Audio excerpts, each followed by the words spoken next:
അടുത്തത് circles and ആംഗിൾസിലെ page number 46 second question നോക്കാം. പരിവൃത്ത ആരം 3.5 സെൻറ്റിമീറ്റർ ആയ ഒരു സമഭുജ ത്രികോണം വരയ്ക്കണം. അപ്പോൾ നമ്മൾ ആദ്യം തന്നെ എന്ത് വരച്ചു? ഓൾറെഡി നമ്മൾ 3.5 സെൻറ്റിമീറ്റർ എടുത്തിട്ട് ഒരു സർക്കിൾ വരച്ചു.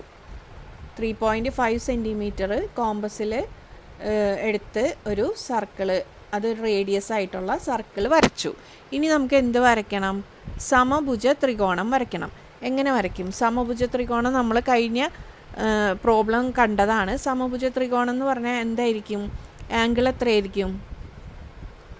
ആംഗിൾ ഓരോ ഈച്ച് ആംഗിൾ എത്ര വീതമായിരിക്കും? 60 ഡിഗ്രി ആയിരിക്കും. അങ്ങനെയാണെങ്കിൽ സെൻട്രൽ ആംഗിൾ എത്ര വീതമായിരിക്കും? സെൻട്രൽ ആംഗിൾ എത്ര വരും?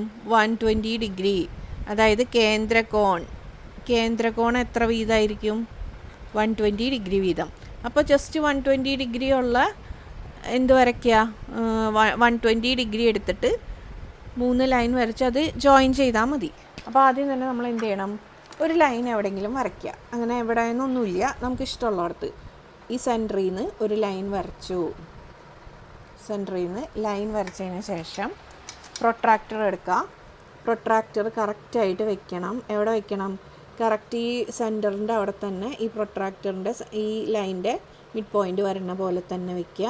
അതുപോലെ ഈ രണ്ട് ലൈനും, ഈ പ്രൊട്രാക്ടറിൻ്റെ ഈ ലൈനും രണ്ടും വേറെ വേറെ കാണാൻ പാടില്ല. രണ്ടും ഓവർലാപ്പ് ചെയ്തിരിക്കണം, ഒരേപോലെ ആവണം.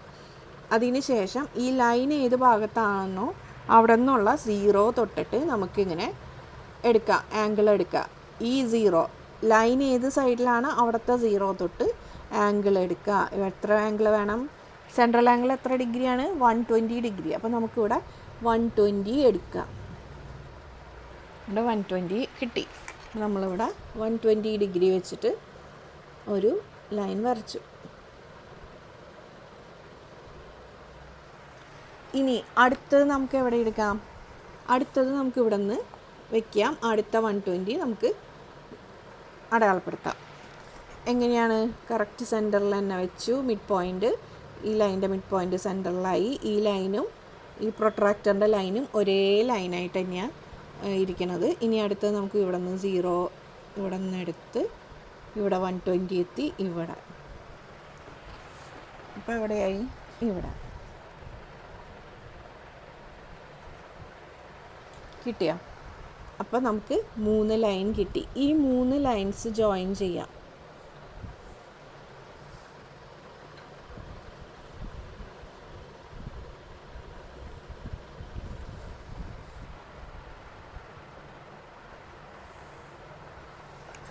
ഇതാണ്. ഇതിന് വേണമെങ്കിൽ നമുക്ക് പേര് കൊടുക്കാം ABC. ഇതെന്താണ്? Triangle ABC is an equilateral triangle. ഇനി വേണമെങ്കിൽ നമുക്ക് ചെക്ക് ചെയ്ത് നോക്കാം ഓരോ ആംഗിൾ എത്ര ഡിഗ്രി വീതം ഉണ്ടെന്നുള്ളത്.